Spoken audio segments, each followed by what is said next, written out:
Can I use one of your drawers? Yes, you have your own. It's in this side. All of these? All that is all for you. When I was 4, my mom had a medicine man come to the house.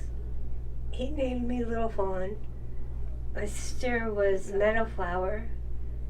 And my brother's Catches Many Fish. So that's how I got my Indian name. Or some tops. Okay. So it's just to pull it on you. I think the vulnerability is absolutely amazing to watch, and the way that this was shot, very much kind of like we were a fly on the wall of their conversations and their living experience, was very interesting to me. Like, I even kind of forgot I was watching something because I felt like I was in the room with them. So I think that was really great. I kind of liked how they work together so well. They have a lot of great chemistry, and they essentially kind of come across as friend soulmates in the best way possible.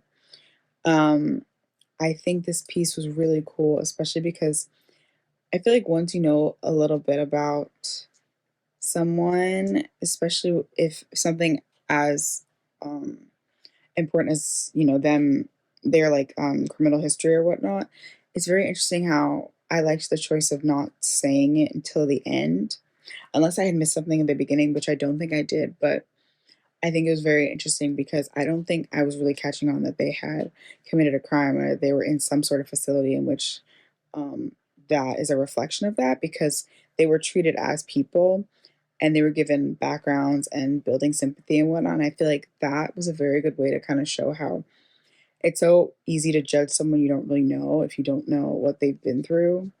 And so, if I had seen that she was serving time, 19 years, and then, and what was her name? Jodie Ann was like serving time for arson. I probably would have been like, oh, these girls must be crazy or they must be old.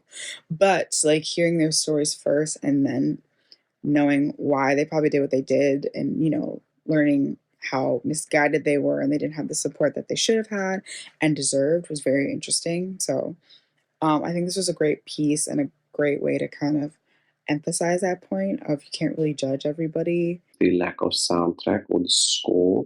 Without the use of the music, it really creates this emotional connection with the audience that allows us to fully understand what's being said in this documentary. I like how by the end everything comes together quite nicely and we get to fully understand where this woman came from and how they actually ended up being roommates. The story has a lot of emotional beats, so well done on this execution. It's always a privilege when we're let into real lives, real people's stories like this, and they're often just the most uh, dramatic that you can hope for, because they're real lives. That element is there, and when it's presented so well as it is here, it's just even slightly heightened, even if it doesn't need to be, because this story is already very compelling as it is. But the point is, the filmmakers do a great job at constructing this narrative very thoughtfully. This is some of the best subject matter I've ever seen, as far as like, I never even thought about a retirement home for people who are formerly incarcerated and like what that's like, and stories of the people who are in there. I think that's a great area. Fascinating, endlessly fascinating. I thought the format of the storytelling was also done well. No narrator, just let them tell their own story. See how they live. Lets us connect with them in a more human way, like as if we were there. I thought that was great. Cinematography, great. Overall, one of my favorite ones. The end really explains how these women are roommates, because they seem to be in one room with a bed and a table and a little kitchen where it's like a little studio apartment.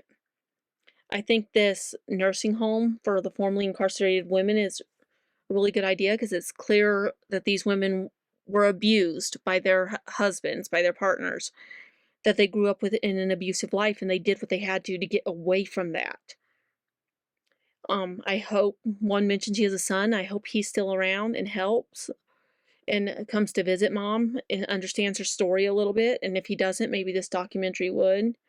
I was wondering who is the filmmaker behind this documentary, because these two women really seemed sweet to the point where you could tell that they probably had no choice for what they did. They probably felt like it was their only way out. They are elderly, so it was a different time period. One mentioned she was Native American, which was definitely different, where they probably felt like they couldn't go to the police and be taken seriously. Each of their stories being told was very much understanding their bond as roommates, and that together that they'll be able to live out the rest of their lives with a companion who has a similar story. What set it apart for me was the measured pace. I love how it unfolded bit by bit as the two central figures really took their time recounting their experiences growing up. The camera work was fabulous, lots of excellent close-ups of the women and the objects around them. I appreciated the choice to have the background sounds of the nursing home as part of the film, to give context of the location. The soft lighting also worked really well. So impressed by the idea of this special nursing home.